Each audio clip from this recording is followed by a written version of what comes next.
May nakakabit na listening device sa fountain pen ng presidente. Sa isang iskinita sa likod ng matatayog na gusali ng Bonifacio Global City, may isang 15 taong gulang na batang nagpupulido ng sapatos ang nag-abot ng isang memo na may nanginginig na kamay.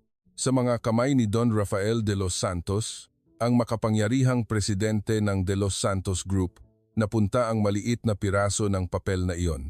Ang fountain pen ay nagkakahalaga ng daan-daang libo, isang piraso ng sining na gawa sa purong kamagong at ginawa ng kamay ng isang bihasang artisan, walang espasyo para sa anumang elektronikong bahagi sa loob nito. Ngunit sa pandinig ni Alana, malinaw niyang narinig ang napakaliit na electronic hum na nakatago sa loob ng takip. Sa sandaling iyon, isang mukha ang sumagi sa isip ng presidente. Ang mukha ng taong nagbigay sa kanya ng fountain pen na ito. Mula sa sandaling ito, magsisimula ang kwento ng isang batang babae na may pambihirang pandinig, kung paano ang isang piraso ng memo na kanyang inabot ay magbabago sa kapalaran ng isang lalaki. Bago tayo magsimula sa kwento, kung maaari ninyo kaming isubscribe, tiyak na magiging maganda ang inyong araw. Sa isang iskinita sa likod ng punong tanggapan ng De Los Santos Group sa Bonifacio Global City, mayroong isang maliit na upuan para sa paglilinis ng sapatos. Ito ay isang tahimik na lugar na medyo malayo sa magulong kalye. Ang batang nakaupo sa upuan ay si Alana Reyes, 15 taong gulang. Ang kanyang paraan ng pagpupulido ng sapatos ay kakaiba. Habang nililinis ang sapatos ng mga customer, lagi siyang nakapikit. Nagtataka ang mga bagong makakakita sa kanya, ngunit alam ng kanyang mga regular na customer. Alam nilang nakikita ng batang ito ang mundo gamit ang kanyang mga tainga sa halip na mga mata. Ipinanganak si Alana na may abnormal na malakas na pandinig, kaya't naririnig niya ang mga tunog na hindi naririnig ng karaniwang tao. Naririnig niya ang pag-ugong ng mga gears ng relo, ang tunog ng pagkatuyo ng tinta sa fountain pen. Higit pa rito, nararamdaman niya ang pagbilis ng tibok ng puso ng tao. Sa araw na iyon, pagkatapos ng klase, agad umupo si Alana sa kanyang upuan. Ganito ang kanyang ginagawa tuwing hapon ng weekdays. Pagsapit ng 3:00 ng hapon, papalapit ang pamilyar na yabag, ang ritmo ng pagdampi ng suwelas ng sapatos sa lupa, ang haba ng bawat hakbang, ang bahagyang pagkaladkad ng kaliwang paa. Alam ni Alana nang hindi nagbubukas ng mata. Dumating na si Don Rafael. Si Don Rafael de los Santos, ang presidente ng De Los Santos Group, isang haligi ng industriya ng Pilipinas at isang executive na, sa edad na 78, ay nananatiling tuwid ang tindig. 3 buwan na ang nakakaraan nang hindi sinasadya niyang matagpuan ang lugar na ito, at mula noon, si Don Rafael ay dumadalaw dito 2 beses sa isang linggo, tuwing Miyerkules at Biyernes. Nag-iisa siya, walang kasamang aide o sekretarya. Sa una, naakit siya sa husay ni Alana sa pagpupulido ng sapatos. Napakainam ng kanyang mga kamay, kaya't maging ang mga bihasang gumagawa ng sapatos ay mamamangha. Ngunit may iba pang dahilan kung bakit patuloy na bumabalik si Don Rafael dito. Kapag nakaupo siya sa harap ng upuan na ito, mahiwagang kumakalma ang kanyang puso. Sa mga araw na napapalibutan siya ng kapangyarihan at pera, ang maliit na lugar na ito lamang ang tanging lugar na naramdaman niyang totoo. Narito na ako, sabi ni Don Rafael, habang umuupo sa mababang upuan. Tahimik na yumuko si Alana bilang pagbati at sinimulang puliduhin ang sapatos ng presidente. Ang karaniwang proseso ng paglalagay ng wax at paglinis ng maingat gamit ang tela. Ngunit sa araw na iyon, may narinig siyang kakaibang tunog. Mula sa fountain pen ng presidente, sanay na siyang marinig ang tunog ng dulong pen na dumudulas sa papel mula sa pinakamataas na kalidad ng kamagong na pen, ngunit ang bahagyang electronic hum na kasama nito ay bago sa kanya. Isang napakaliit na tunog na regular na umuulit. Isang tunog na hindi maririnig ng karaniwang tao. Huminto ang kamay ni Alana, bilis ng tibok ng kanyang puso. Ito ay isang listening device. Maingat na kinuha ni Alana ang isang maliit na piraso ng memo paper at isang panulat mula sa kanyang bulsa. Nanginginig ang kanyang mga kamay, ngunit malinaw niyang isinulat ang bawat letra. Presidente, may nakakabit na listening device sa inyong fountain pen. Huwag po kayong magpakita ng anumang reaksyon. Maingat niyang ipinadaan ang memo sa kamay ni Don Rafael. Binuksan ni Don Rafael ang memo. Saglit na nanginginig ang kanyang mga mata, ngunit bilang isang executive na namuno sa industriya sa loob ng ilang dekada, walang pagbabago sa kanyang ekspresyon. Hindi nagpapansin, binaligtad ni Don Rafael ang memo at hiniram niya ang panulat ni Alana at isinulat. Sigurado ka ba? Muling sumulat si Alana. Hindi po dapat lumabas ang elektronikong tunog mula sa isang handmade na fountain pen na gawa sa kamagong. May bahagyang electronic hum na kasama sa takip. Walang duda, ito ay isang listening device. Lumamig ang mga mata ni Don Rafael. Ang fountain pen ay isang purong sining na gawa sa kamay. Hindi dapat lumabas ang elektronikong tunog dito. Bukod dito, ang pen na ito ay regalo ng kanyang anak na si Marcos. Muling gumalaw ang panulat ni Don Rafael. Kaya mo bang tanggalin? Tumango si Alana. Ibinigay ni Don Rafael ang fountain pen kay Alana. Kinuha ni Alana ang maliit na set ng precision screwdriver mula sa kanyang toolbox sa sapatos. Orihinal na para sa pag-ayos ng sapatos, ngunit palaging kapaki-pakinabang para sa maselang trabaho. Maingat na binuksan ng mga daliri ni Alana ang takip ng fountain pen. Sa likod ng komplikadong panloob na istruktura, may nakita siyang hindi dapat naroroon. Isang maliit na itim na chip, mas maliit pa sa butil ng bigas. Ito ang pinakabagong compact listening device. Huminga ng malalim si Alana at maingat na kinuha ang chip gamit ang sipit.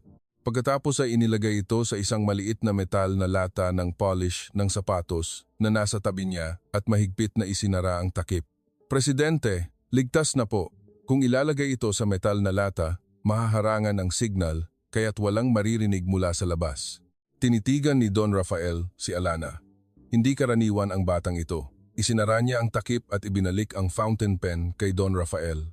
Tinanggap ni Don Rafael ang fountain pen at inilagay sa kanyang bulsa. Pagkatapos ay sa wakas ay nagsalita siya. Ang pangalan mo ay Alana Reyes.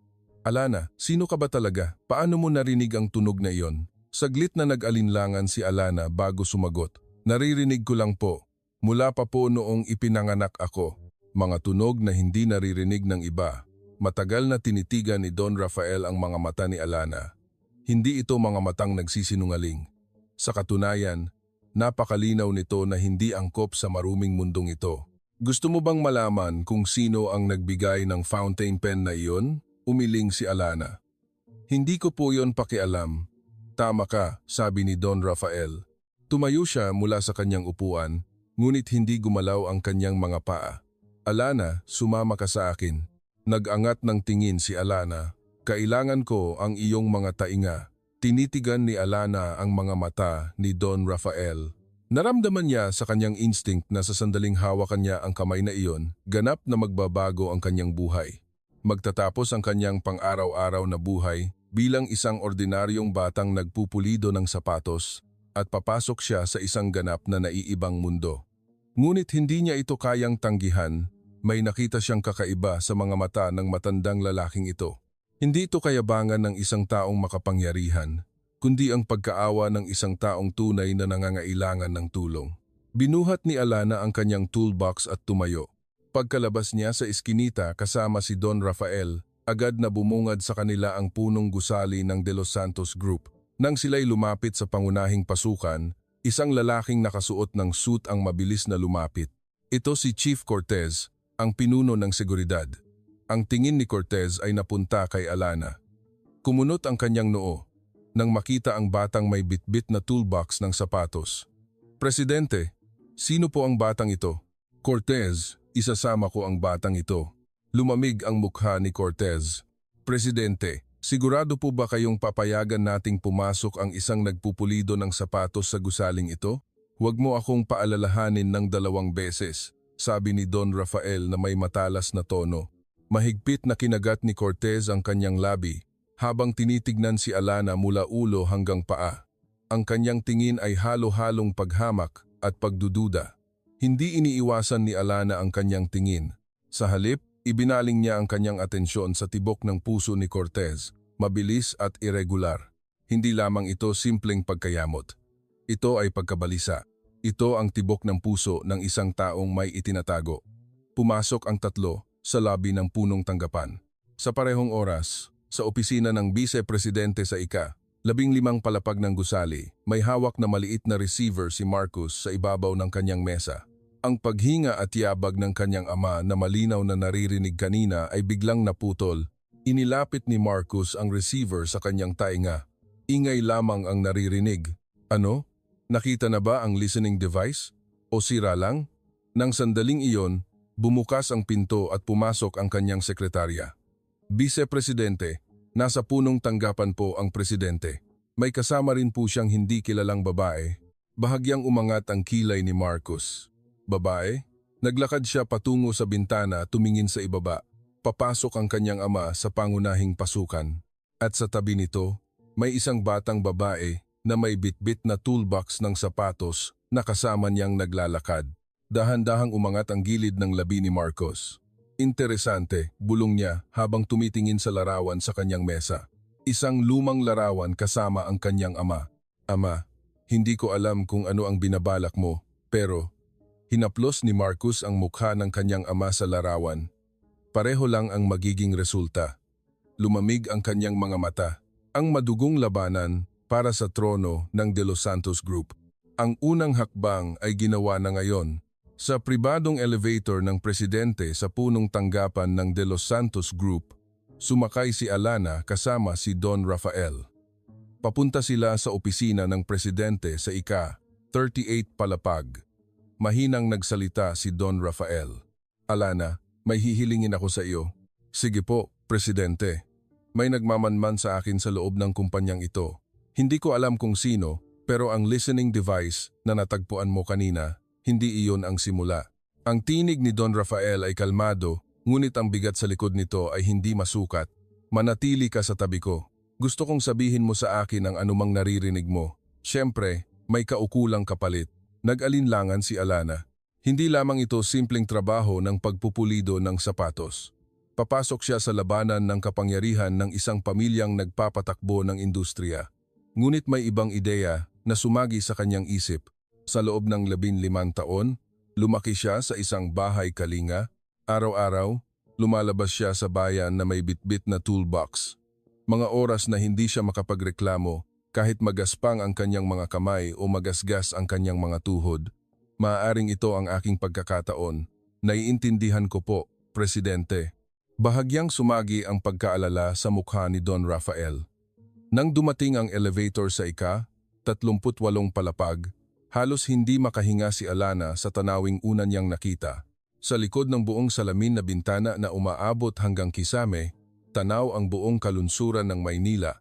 Ang sahig ay may alpombra na lumulubog ang mga paa, at ang isang pader ay may linya ng mga lumang pinta. Ganap na naiiba ito sa mundong kinagisnan ni Alana. Sa sandaling iyon, bumukas ng malakas ang pinto ng opisina ng presidente, ang kanyang anak na si Marcos de los Santos. Nakatayo si Marcos sa harap ng pinto at nilibot ng tingin ang opisina ng presidente. Huminto ang kanyang tingin kay Alana. Ito ba ang nagpupulido ng sapatos? Marcos, kumatok ka muna bago pumasok. May mahalaga lang po akong kailangan. Mabilis na naglakad si Marcos at huminto sa harap ni Alana. Ang kanyang tingin ay malamig at mapagmataas. Ano ang pangalan mo? Itinuon ni Alana ang kanyang atensyon sa tibok ng puso ni Marcos. Mabagal at matatag. Hindi ito puso ng isang taong nagsisinungaling. Sa katunayan, puno ito ng kumpiyansa. Hindi siya takot. Alana Reyes po. Alana, bakit narito ang isang batang nagpupulido ng sapatos sa opisina ng presidente? Sumingit si Don Rafael. Ako ang nagdala sa kanya. Kailangan ko siya. Umangat ang kilay ni Marcos.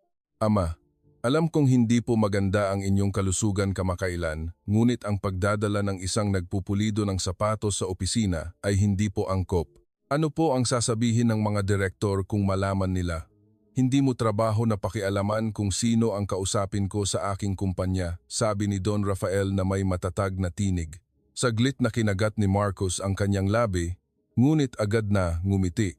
Naiintindihan ko po, Ama. Sobra po ang aking ginawa. Tinalikuran niya at nagtungo sa pinto. Ngunit bago siya lumabas, lumingon siya kay Alana. Alana, tama ba? Maligayang pagdating sa aming kumpanya. Nagpakita siya ng ngiti. Ngunit hindi nakangiti ang kanyang mga mata. Sumara ang pinto. Pinakinggan ni Alana ang yabag ni Marcos habang naglalakad. Ang pagdaan sa pasilyo, ang tunog ng pagsakay sa elevator, at bahagyan niyang narinig ang boses ng isang nakikipag-usap sa telepono sa loob ng elevator. Alamin ang pagkakakilanlan ng batang iyon, si Alana, at alamin ang lahat ng kanyang nakaraan. Kung may makita ka, agad na iulat. Malamig na pawis ang dumaloy sa likod ni Alana. Sinusuri ako ng taong ito.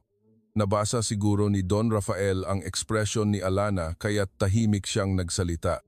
May narinig ka ba? Saglit na nag-alinlangan si Alana. Dapat ko bang sabihin?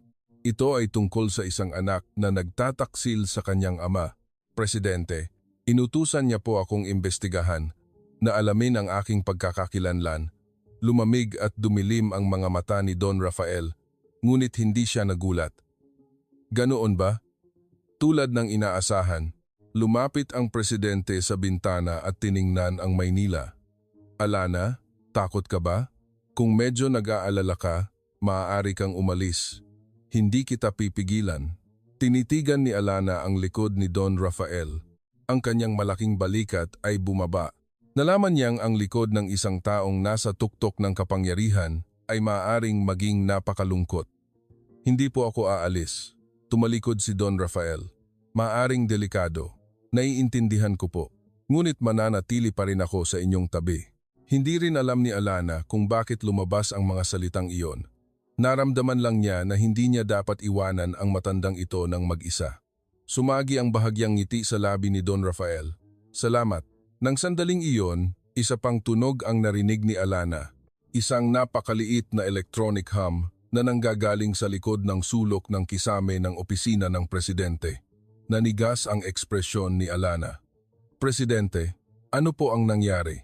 Tinuro ni Alana ang kisame. Nandoon din po.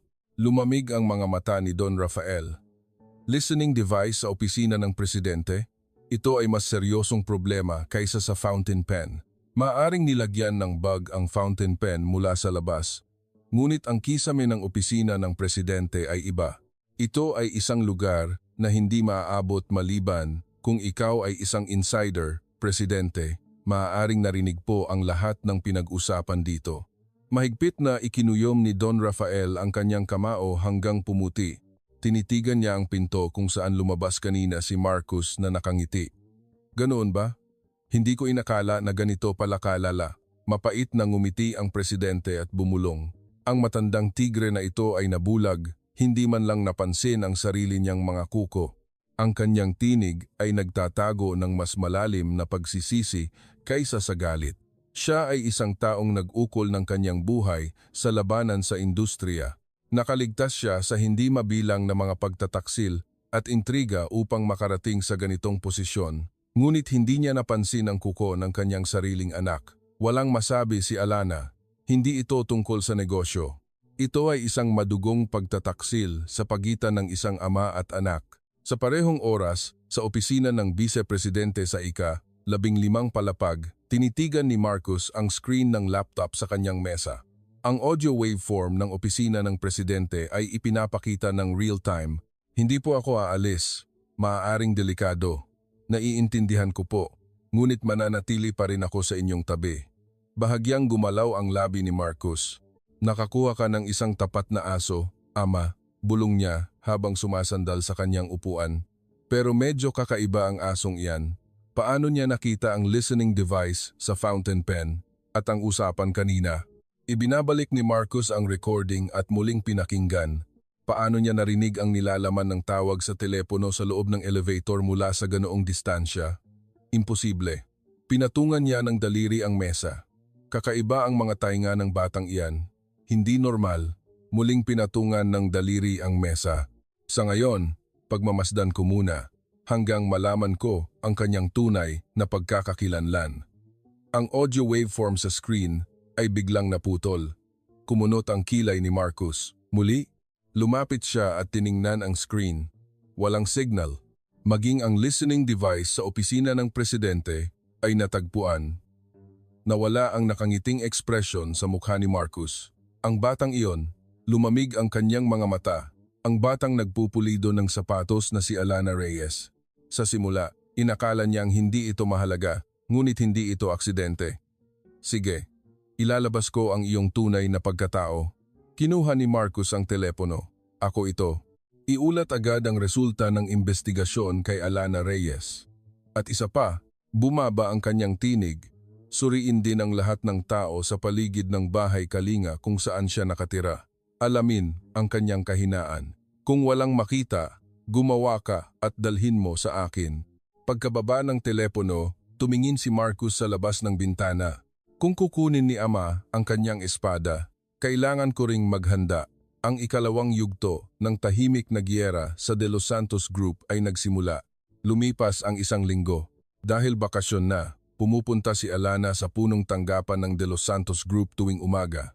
Nagbigay si Don Rafael ng isang maliit na silid para sa kanya. Ang kanyang posisyon, espesyal, nakatulong ng presidente. Walang nakakaalam kung ano ang trabaho nito, ngunit dahil ito ay isang posisyon na itinatag ng presidente mismo, walang sinuman ang makapagkomento. Simple ang trabaho ni Alana, sumasama sa presidente at nakikinig sa paligid. Kung may listening device sa conference room, kung may nagtatago ng recording, kung nagsisinungaling ang tibok ng puso ng isang tao. Ang mga tainga ni Alana ay naging mata ng presidente. Sa loob ng isang linggo, hindi lamang isang beses o dalawang beses nang napigilan ang mga problema dahil kay Alana. Isang araw bago ang isang mahalagang acquisition meeting, natagpuan niya ang isang listening device sa conference room. May pagkakataon din na natuklasan niya na ang kausap na presidente ng kumpanya ay lihim na nagre-record sa kanilang pag-uusap. Sinabi ni Don Rafael kay Alana, "Ang iyong mga tainga ay mas mahalaga pa sa pera ng kumpanyang ito.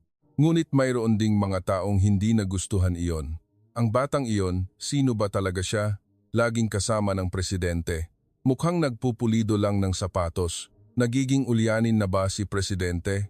Hindi naman yata." Sa pasilyo, sa palikuran, sa elevator, naririnig ni Alana ang lahat ng bulungan. Sanay na siya sa mga tunog na ito. Narinig niya na rin ang mga ito noong nasa bahay Kalinga siya at pumapasok sa paaralan. Yung bata raw, inabandona ng mga magulang niya. Nakakaawa, pero medyo. Hindi ko siya gustong kalaro.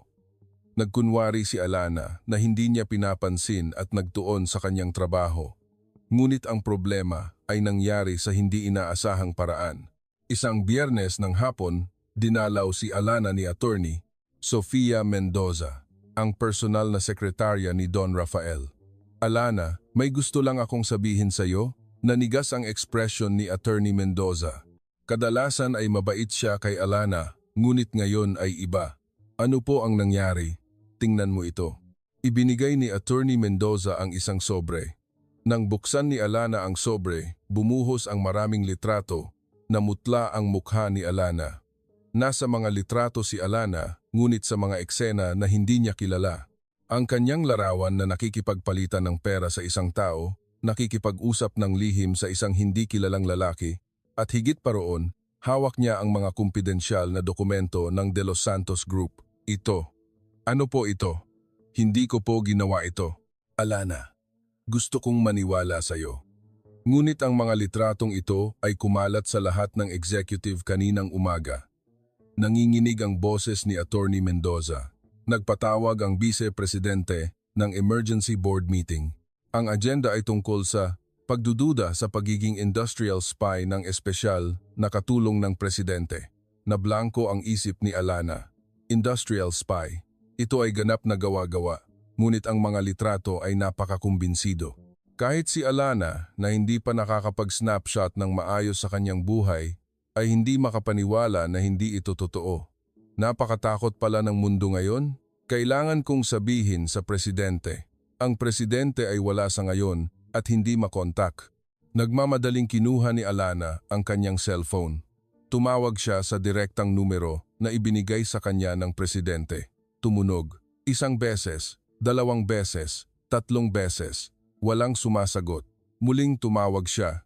Sa pagkakataong ito, ang tanging anunsyo na lumabas ay patay po ang cellphone. Hindi. Nang sandaling iyon, May humawak sa balikat ni Alana, isang security guard. Ang iyong tungkulin bilang espesyal na katulong ng presidente ay suspendido simula ngayon. Ibalik ang iyong ID. Ano po? Utos po ng vice-presidente. Nang hina ang mga tuhod ni Alana. Hindi niya inakala na ganito kabilis silang aaksyon. Si Marcos. Siya ang nagplano ng lahat ng ito. Nang sandaling iyon, narinig niya ang pamilyar na boses mula sa kanyang likuran.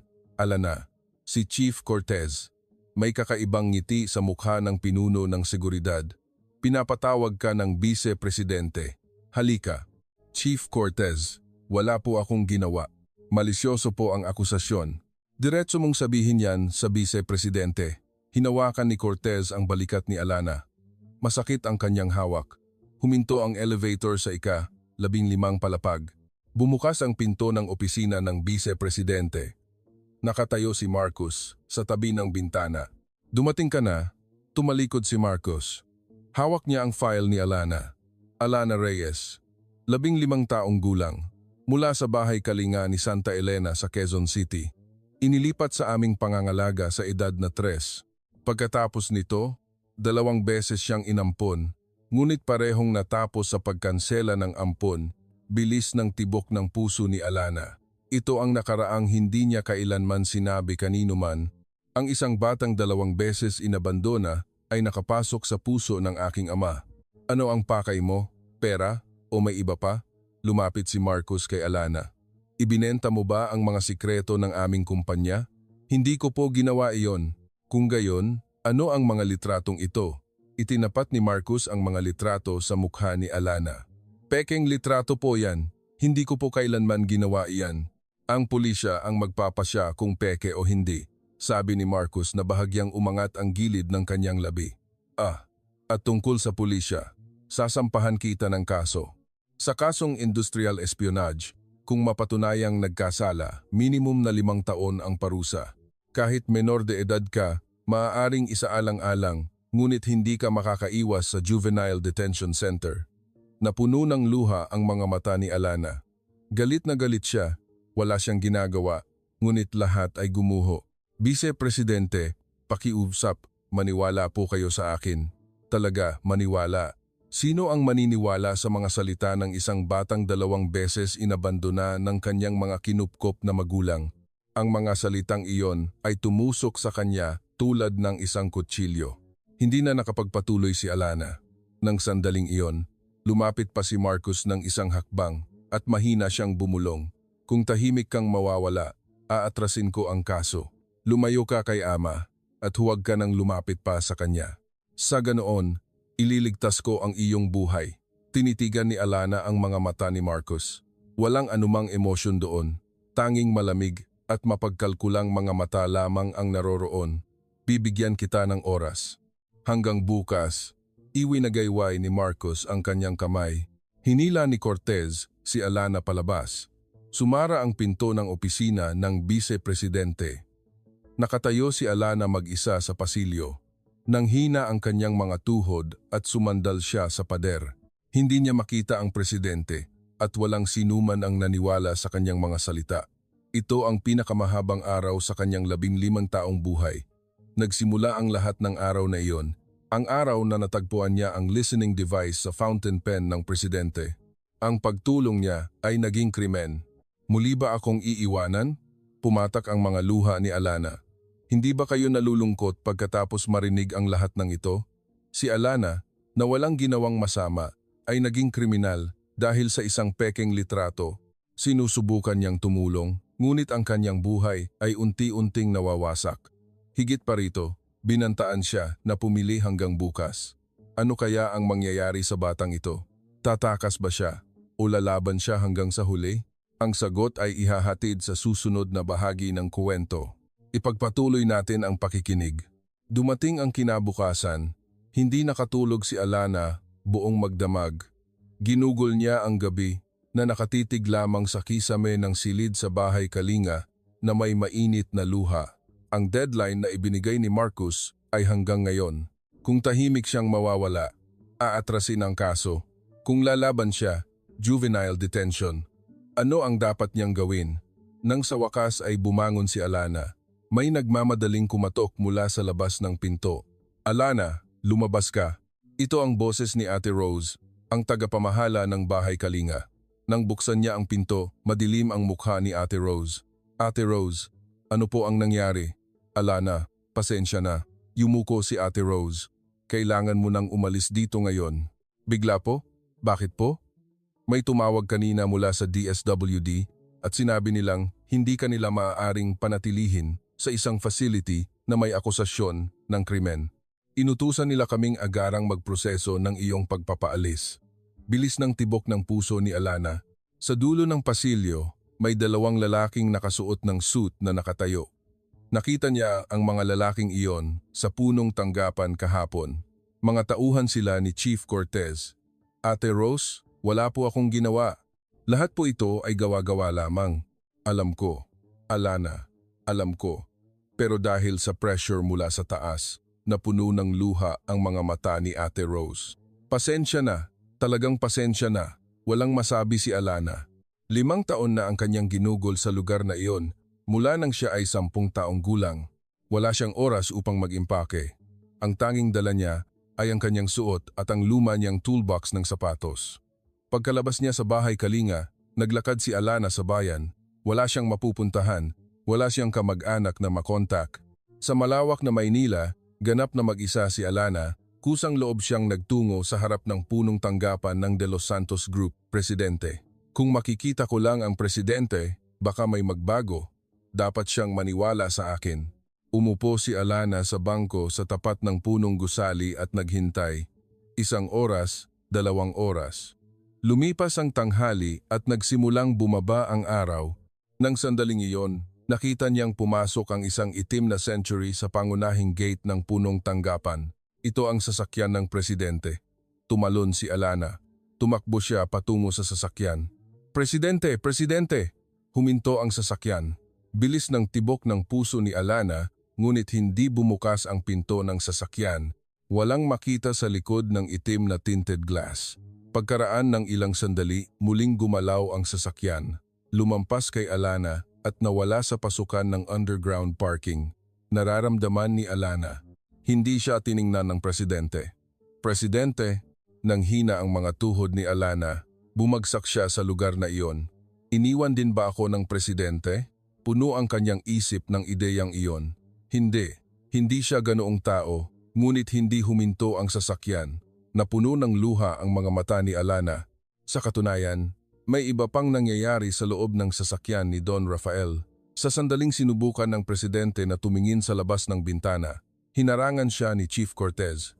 Presidente, mas mabuti po kung hindi kayo titingin sa labas. Ano ang nangyari? Wala pong mahalaga. Hindi niyo po kailangang mag-alala. Ganap na hinarangan ng katawan ni Cortez ang bintana, kaya't si Don Rafael ay bumaba sa underground parking nang hindi man lang nakita si Alana sa labas. Samantala, nilapitan ang nakahandusay na si Alana ng isang tao, ang mga lalaking pumunta sa Bahay Kalinga kanina. Hoy, ibigay mo ang toolbox na yan. Ano po? Utos po ng Vice-Presidente. Pagkuha ng ebidensya, mahigpit na kinuyom ni Alana ang kanyang toolbox. Sa loob nito, naroroon ang chip ng listening device. Ang chip na kinuha niya mula sa fountain pen ng presidente. Ito lamang ang nag-iisang ebidensya na makapagpapatunay ng kanyang kawalang kasalanan. Ayoko po. Ano? Hindi ko po ibibigay. Ito po ay akin. Ngumiti ang lalaki. Hoy, sumunod ka na lang ng maayos. Kung hindi, hinawakan ng lalaki ang kuwelyo ni Alana. Sinubukan niyang agawin ang toolbox. Pilit na lumaban si Alana. Hindi ko po ibibigay. Brat na ito. Marahas na itinulak ng lalaki si Alana. Bumagsak si Alana sa lupa, pumutok ang labi niya at nagdugo. Ngunit hindi niya binitawan ang toolbox. Hoy, may nakakakita! Umalis na tayo, sabi ng isa pang lalaki habang nililibot ng tingin ang paligid, nakatitig sa kanila ang mga dumaraan. Masuwerte ka, sabi ng lalaki habang sinisipa si Alana. Lumagpak si Alana sa lupa, huling mensahe mula sa Vice-Presidente. Kung walang kontak bago hating gabi, magsasampa ng kaso bukas ng umaga. Nawala ang mga lalaki. Nakahandusay si Alana sa lupa. at hindi makabangon. Nanginginig ang buong katawan niya. Natatakot siya. Talagang natatakot. Ngunit may mas malaking emosyon kaysa sa takot. Ito ay galit. Ano ba ang ginawa ko? Sinubukan ko lang tumulong. Bakit nangyayari ito sa akin? Dahan-dahang bumangon si Alana. Dumadaloy ang dugo mula sa kanyang putol na labi. Ngunit hindi niya ito pinunasan. Mahigpit niyang niyakap ang toolbox sa kanyang dibdib. Tatago ba ako? Aalis na lang ba ako sa Maynila ngayon? Magsisimula muli sa isang lugar na walang nakakakilala sa akin? Iyon ang madaling daan. Ngunit sa ganoon, habang buhay siyang magiging kriminal. Ang mga pekeng litrato, ang pekeng pag-amin, iyon ang magiging lahat sa kanya. Nag-angat ng tingin si Alana at tiningnan ang punong tanggapan ng De Los Santos Group. May mga taong nasa matataas na lugar ang nagtapak sa kanya. Hindi ako tatakas, bulong ni Alana. Nanginginig ang kanyang boses, ngunit matatag ang kanyang mga mata. Hanggang sa huli, lalaban ako. Nang sandaling iyon, Alana, narinig niya ang pamilyar na boses. Paglingon niya, nakita niya si Atty. Sofia Mendoza, ang personal na sekretarya. May hawak siyang maliit na sobre. Attorney Sofia, "Shh, hindi tayo pwedeng mag-usap dito. Sumama ka sa akin," tiniyak ni Attorney Mendoza ang paligid habang ginagabayan si Alana. Nang makapasok sila sa loob ng eskinita, inabot niya ang sobre. Ito ay mula sa presidente. Mula sa presidente, hinahanap ka ng presidente. Pumunta ka dito bukas ng alas 7 ng umaga. Ang sobre ay naglalaman ng isang memo na may nakasulat na address at pera. Hindi ba ako iniwan ng presidente? Ano ang sinasabi mo? Alam mo ba kung gaano kanya inaalala? Napuno ng luha ang mga mata ni Attorney Mendoza. Pasensya na Alana, natakot din ako kaya't hindi ako makontak. Binabantayan ng lahat ng tao sa panig ng vice-presidente. Pumatak ang luha mula sa mga mata ni Alana. Hindi ito lungkot sa pagkakataong ito. Hindi siya inabandona. Hindi pa tapos. Salamat po, Attorney. Sofia, siguraduhin mong pupunta ka bukas. Naghihintay doon ang presidente. Umalis si Attorney Mendoza. Niyakap ni Alana ang sobre sa kanyang dibdib. Isang maliit na ilaw ang nakita niya sa kadiliman. Hindi pa tapos. Magbabago ang lahat bukas. Mahigpit na hinawakan ni Alana ang toolbox at nagsimulang maglakad. Mahaba ang gabi, ngunit hindi siya nag-iisa. Gumugol si Alana ng gabi sa malapit na internet cafe gamit ang perang ibinigay. Alas 6 ng umaga. Hindi natulog si Alana buong magdamag. Dahan-dahang bumangon si Alana. Naninigas ang buong katawan niya, ngunit ang kanyang puso ay mas matatag. Pagkaraan ng isang oras, nakatayo si Alana sa harap ng address sa Tagaytay na nakasulat sa memo, isang luxury residential area. Sa likod ng mataas na bakod, tanaw ang bubong ng isang lumang bahay na may tradisyonal na disenyo. Nang pindutin niya ang doorbell, bumukas ang pinto pagkaraan ng ilang sandali, si Attorney Mendoza. Dumating ka na. Pasok. Pumasok si Alana.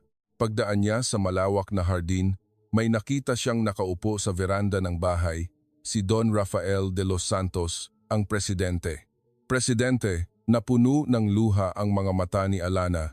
Dahan-dahang tumayo si Don Rafael at lumapit kay Alana. Presidente, wala po talaga akong ginawa. Ang mga litratong iyon ay lahat gawa-gawa lamang. Hindi po ako isang industrial spy. Nanginginig ang boses ni Alana. Inilagay ni Don Rafael ang kanyang kamay sa balikat ni Alana. Alam kong hindi ka ganoong klase ng bata. Mahinang lumabas ang boses ni Don Rafael, ngunit hindi ako makatiyak. Walang ebidensya, kaya't hindi ako makagalaw. Sumagi ang pagsisisi sa mukha ng presidente. Ang matandang ulol na ito ay natakot. Hindi madali ang pagdududa sa sarili kong anak. Pumatak ang luha mula sa mga mata ni Alana. Pero kahapon po, dumaan lang po ang inyong sasakyan. Nandyan lang po ako. Dumilim ang ekspresyon ni Don Rafael. Hindi kita nakita. Si Cortez. Siya ang nagharang sa bintana at hindi ipinakita sa akin. At dinaya ka rin. Sinabi nilang umamin ka at tumakas na may dalang pera. Halos naniwala ako sa kanilang mga salita. Lumaki ang mga mata ni Alana. Hindi ko po kailanman ginawa iyon. Lahat po iyon ay kasinungalingan. Alam ko, sinabi sa akin ni Attorney Sofia ang katotohanan na kahit binugbog ka, hindi ka tumakas. na lumalaban ka hanggang sa huli. Walang masabi si Alana. Hindi lamang huminto ang kanyang luha. Patawarin mo ako, Alana, dahil sa akin, nagdusa ka ng labis. Hindi po, Presidente. Hindi niyo po kasalanan. Inakay ni Don Rafael si Alana sa veranda. May handang mainit na tsaa. Halika, mag-usap tayo. May dala ka raw na bagay? Binuksan ni Alana ang toolbox. Kinuha niya ang maliit na lata ng metal at inilapit sa kanyang tainga. Saglit siyang nagtuon. Walang naririnig na elektronikong tunog. Tila naubos na ang baterya. Pagkatapos ay sa wakas, ay binuksan niya ang takip. Sa loob may maliit na itim na chip, mas maliit pa sa butil ng bigas. Ito po ang listening device na kinuha ko mula sa inyong fountain pen noong araw na iyon. Tumatulis ang mga mata ni Don Rafael. Hawak mo pa rin? Opo. Kung mayroon po ito, baka malaman natin kung sino ang naglagay ng bug. Tiyak na may natitirang transmission record o kung ano paman. Tumango si Don Rafael, Attorney Sofia. Opo, Presidente. Mayroon akong personal na inutusan noon, di ba? Kontakin mo sila. Ipapa-analyze natin ang chip na ito. Mag-ingat ka ng husto. Tumango si Attorney Sofia. Naiintindihan ko po. Sisiguraduhin ko pong walang makakaalam mula sa panig ng kumpanya. Kinuha niya ang chip at umalis. Naghari ang katahimikan. Komplikadong emosyon ang sumagi sa mukha ni Don Rafael. Hindi pa makumpirma, ngunit huminga ng malalim ang presidente. Kung talagang si Marcos, sa pagkakataong ito, hindi ko na ipipikit ang aking mga mata. Tumayo si Don Rafael mula sa kanyang upuan. Habang tinitignan ang labas ng bintana, tahimik siyang nagsalita. Alana, ipagbabalik ko ang iyong dangal at ilalabas ko sa liwanag ang lahat ng kanilang ginawa. Tumayo si Alana. Tutulong din po ako. Maaaring delikado. Naiintindihan ko po. Ngunit gagawin ko pa rin. Matatag ang mga mata ni Alana. Hindi na siya nanginginig. Dahil naniwala po sa akin ang presidente, ako naman po ang tutulong sa inyo. Lumawak ang ngiti sa labi ni Don Rafael. Salamat, Alana. Muli siyang tumingin sa labas ng bintana. Sa susunod na araw ay ang emergency board meeting. Susubukan ni Marcos na pabagsakin ako doon. Kung gayon, kailangan po nating maghanda bago iyon. Kailangan nating magtipon ng mas maraming ebidensya. Hindi sapat ang listening device lamang. Tumango si Alana. Presidente, may naisip po akong ideya. Ano? Maingat na sabi ni Alana. Mahilig po sa pakikinig ang vice-presidente, di ba? Kung gayon, paano kung ako naman ang makinig sa kanya? Makinig? Hindi pa po ako sigurado. O kung magtatagumpay ito, maingat ang boses ni Alana. Ngunit baka po may marinig ang aking mga tainga. Mula sa panig ng vice-presidente, tinitigan ni Don Rafael si Alana. Delikado iyan, naiintindihan ko po. Ngunit hindi po ba't sulit na subukan? Saglit na nanahimik si Don Rafael. Pag-iisipan ko. Walang malinaw na sagot, ngunit alam ni Alana. Hindi pa tapos ang laban na ito. Walang nakakaalam kung ano ang mangyayari sa emergency board meeting sa susunod na araw. Ngunit may isang bagay na sigurado. Hindi na sila papayag na apihin pa. Sumagi sa isip niya. Kung walang marinig, maaaring iyon na ang katapusan. Dumating ang umaga ng emergency board meeting. Gising na si Alana bago pa sumikat ang araw. Ngayon, ang huling araw. Ang araw kung saan magdedesisyon ang lahat. Tinawag ni Don Rafael si Alana. Handa ka na ba? Opo, Presidente. Walang pag-aalinlangan sa mga mata ni Alana. Kagabi, sa pahintulot ng presidente, pumunta si Alana malapit sa punong tanggapan ng De Los Santos Group. Pinakinggan niya ang direksyon ng opisina ng vice-presidente sa ika-15 palapag. Inakala siguro ni Marcos na pinalayas na niya si Alana. Bahagyang nakabukas ang bintana ng opisina ng vice-presidente para sa ventilasyon. Ang mga tunog na lumalabas sa pagitan ng siwang ay dumating sa tainga ni Alana tulad ng mga alon. Ang mga tainga ni Alana ay nakakarinig ng mga boses sa likod ng mga pader, sa likod ng mga pasilyo, at narinig niya. Ang usapan ni Marcos at Chief Cortez, tatapusin natin siya bukas sa board meeting. Kumpleto na ang lahat ng paghahanda. Higit sa kalahati ng mga director ay nasa panig ng vice-presidente. Ang mga dokumento tungkol sa kalusugan ng ama. Ang mga medical records mula sa kanyang pagbagsak noong nakaraang taon, lahat ay nakasiguro na. mabuti, at tungkol sa batang nagpupulido ng sapatos, nakasampa na ang kaso. Ang proseso ng pag-aresto ay sisimulan pagkatapos ng board meeting. Ang orihinal na pekeng litrato ay nasa aking computer lamang. Huwag mag-alala, nabura na ang lahat ng bakas. Sinasaulo ni Alana ang bawat salita. Iniulat niya ang lahat sa presidente at ngumiti ang presidente. Magaling, Alana. Ngayon, ako naman ang aaksyon. 10:00 ng umaga. Sa malaking conference room ng punong tanggapan ng De Los Santos Group, nagsimula ang emergency board meeting. Sa isang mahaba at malawak na mesa, nakaupo ang mga director. Sa simula ng pulong, nagsalita si Marcos. Ang agenda ngayon ay isa lamang, tungkol sa kakulangan sa pamamahala dahil sa problema sa kalusugan ng presidente. Nagkalat ang bulungan sa pagitan ng mga direktor. Kinuha ni Marcos ang mga dokumento. Mula nang bumagsak ang presidente noong nakaraang taon, may mga problema na sa pagpapasya sa pamamahala. Kamakailan, nagkaroon pa ng sitwasyon kung saan nagtalaga ng isang industrial spy bilang espesyal na katulong ng presidente. Lumakas ang boses ni Marcos sa conference room. Iminumungkahi ko ang agarang pagbibitiw ng presidente. Ilang director ang tumango. Lumipat ang hangin sa panig ni Marcos. Nang sandaling iyon, dahan-dahang tumayo si Don Rafael. Teka, nanahimik ang conference room. Marcos, ang industrial spy na sinabi mo, ang batang iyon ba ang tinutukoy mo? Opo, ang batang si Alana Reyes. Nakasampa na rin po ang kaso. Ganoon ba? Kinuha ni Don Rafael ang isang maliit na bagay mula sa kanyang bulsa. Isang itim na chip na mas maliit pa sa butil ng bigas.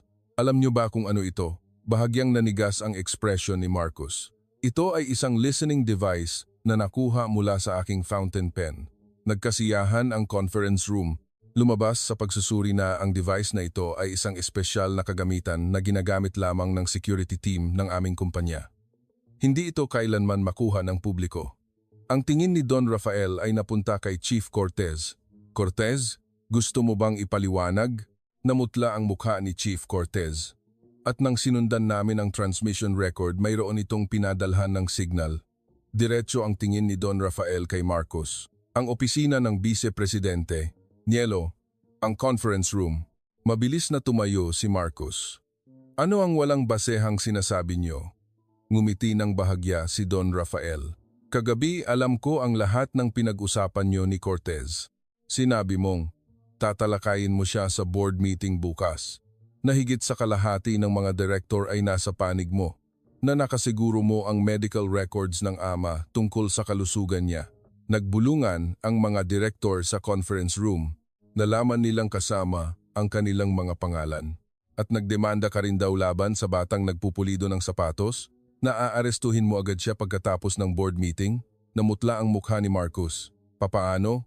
Mahilig ka raw sa pakikinig, kaya't sinubukan ko rin, malamig na sabi ni Don Rafael.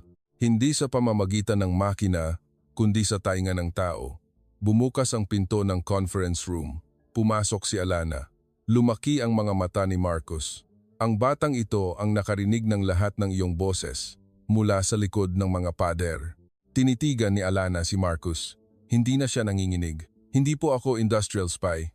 Umalingaw-ngaw ang boses ni Alana sa conference room. Ang vice-presidente po ang nagplano ng lahat.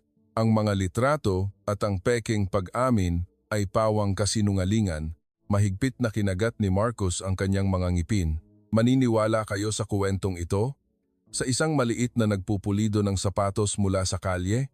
Nang sandaling iyon, pumasok si Attorney Sofia Mendoza na may dala-dalang tumpok ng dokumento. Presidente, ang resulta po ng karagdagang pagsusuri. Ano ang lumabas? Narinig po ni Miss Alana Reyes sa kanilang usapan na sinabi ng Vice Presidente, ang orihinal ng pekeng litrato ay nasa aking computer lamang. Gamit po iyon bilang clue, sinundan po namin. Ikinat ni Attorney Mendoza ang mga dokumento sa mesa. Na-secure po namin ang orihinal na mga file ng pekeng litrato mula sa backup server ng computer ng opisina ng Vice Presidente. Inakala niyang nabura na niya ang mga bakas, ngunit nanatili po ang mga ito sa server. Sa pagsusuri po ng metadata, natukoy ang petsa at lugar ng pag-edit. Saan ito in-edit? De Los Santos Group HQ. 5th floor, computer ng opisina ng Vice Presidente. Nagkagulo ang conference room. Nagbulungan ang mga director. Napaurong si Marcos. Ito ay gawa-gawa lamang. Lahat ito ay gawa-gawa. Dahan-dahang lumapit si Don Rafael, mga mata ng isang ama na nakatitig sa kanyang anak. Halo-halong lungkot at galit. Dahil ikaw ang aking anak, gusto kong maniwala sa iyo na hinding-hindi mo gagawin ang ganoong bagay. Nanginginig ang boses ni Don Rafael. Ngunit nilagyan mo ako ng bug. Sinubukan mong agawin ang aking posisyon at pinagbintangan mo ang inosenteng batang ito. Yumuko si Marcos. Si Chief Cortez, ang pinuno ng seguridad, at si Marcos de los Santos, ang vice-presidente, ay tinatanggal sa kanilang tungkulin simula ngayon. Deklarasyon ni Don Rafael. At lahat ng kaso laban kay Alana Reyes ay aatrasin at ipoproseso ang mga hakbang para maibalik ang kanyang dangal. Napuno ng luha ang mga mata ni Alana. Tapos na, talagang tapos na. Nakita niya ang likod ni Marcos habang papalabas ng conference room. Tahimik na nagsalita si Alana. Vice-Presidente. Huminto si Marcos. Ang tibok po ng inyong puso ngayon ay iba sa unang pagkikita natin. Kalmado ang boses ni Alana. Noon, maluwag at kumpiyansa kayo. Ngunit ngayon, napakagulo at hindi matatag ang inyong tibok. Tulad ng isang taong nakagawa ng krimen. Nanginginig ang balikat ni Marcos. Wala siyang masabi. Lumabas siya ng conference room na nakayuko ng malalim.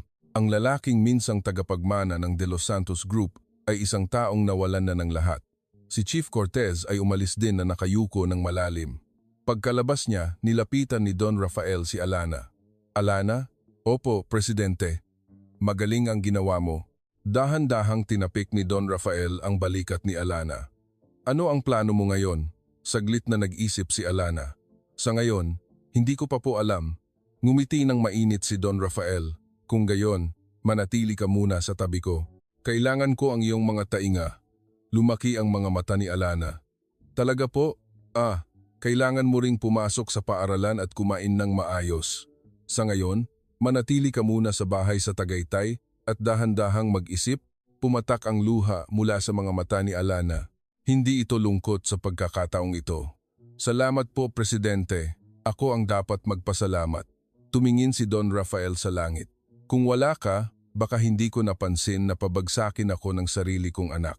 Tumingin din si Alana sa langit. Isang malinaw na langit. Magaan ang hakbang ni Alana habang naglalakad, hawak ang toolbox ng sapatos. Mahaba pa ang daan, ngunit hindi na siya nag-iisa.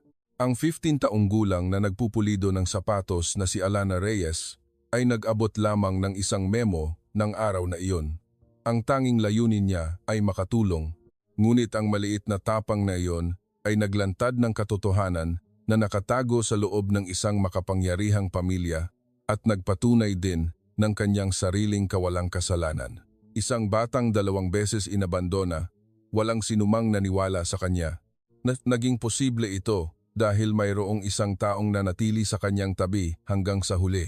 Sana ay ganoon din ang inyong araw. Kahit na sa tingin nyo ay walang nakakapansin sa inyo ngayon, kung hindi kayo susuko, tiyak na may darating na isang taong makakapansin sa inyo. Sana ang kwento ni Alana ay makapagbigay ng inspirasyon sa inyong maniwala. Kung mayroon kayong nakinig hanggang sa dulo, ikagagalak po namin kung mag-subscribe kayo at magbigay ng komento. Maraming salamat po.